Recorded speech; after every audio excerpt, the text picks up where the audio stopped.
Perkenalkan, nama saya Teofilus Amsraja Siombing dengan NIM 4332448, Prodi D3 Teknologi Komputer. Di sini saya akan memberikan penjelasan mengenai perbaikan mengkritisi dokumen SWTD punya kakak tingkat kami, yaitu orang Bang Lukas, mengenai data komoditas harga kebutuhan pangan di sekitaran IT Del. Eh, Di sini kan 13 poin, yaitu lengkap, konsisten, tidak ambigu, dapat dilacak, dapat diverifikasi, dapat dimodifikasi, dapat diprioritaskan, dapat diuji, kemudian tingkat tinggi dan tingkat rendah, kemudian relevan, dapat dibaca manusia, dan selaras dengan sasaran bisnis, kemudian metodologi agile. Oke, baik. Di sini tuh lengkap itu ya, karena dokumen ini mencakup semua informasi yang diperlukan untuk mengembangkan sistem. Ini termasuk kebutuhan pengguna di ruang lingkup proyek, batasan yang ada, dan proses yang harus diikuti. Dan begitu semua hal penting sudah dicatat sehingga tidak ada yang terlewat. Kemudian yang kedua itu konsisten. Ya, karena istilah dan definisi yang digunakan dalam dokumen ini harus sama di seluruh bagian. Misalnya kata pengguna dan pengembang didefinisikan dengan jelas dan digunakan secara seragam, sehingga tidak membingungkan siapapun yang membaca. Kemudian tidak ambigu, ya, karena setiap istilah dan penjelasan dalam dokumen ini jelas, tidak membingungkan. Misalnya definisi untuk website dan fitur dijelaskan dengan cara yang mudah dimengerti, sehingga semua orang bisa memahami maksudnya.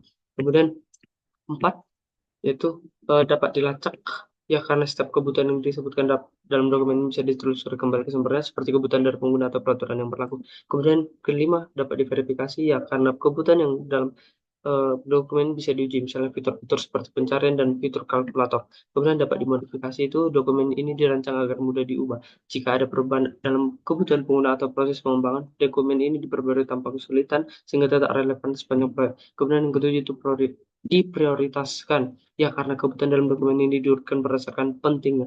Kemudian dapat diuji, ya, karena semua kebutuhan yang tercantum dalam dokumen dapat diuji untuk memastikan bahwa sistem bekerja seperti yang diinginkan. Kemudian tingkat tinggi dan tingkat rendah.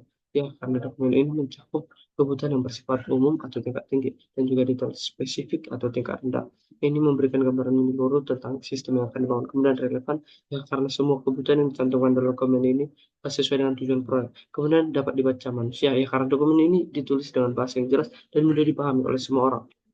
Kemudian eh, selaras dengan sasaran bisnis, ya, karena kebutuhan yang diidentifikasikan dalam dokumen sejalan dan tujuan dan strategi bisnis organisasi yang memastikan bahwa setiap sistem yang dikembangkan memberikan manfaat bagi organisasi dan membantu mencapai tujuan bisnis. Kemudian metodologi agile, ya, karena dokumen ini mendukung pendekatan agile yang memungkinkan perubahan kebutuhan selama proses pengembangan. Dokumen ini dirancang agar fleksibel dan bisa diperbarui secara berkala untuk mencerminkan kebutuhan yang berubah serta mendukung umpan balik.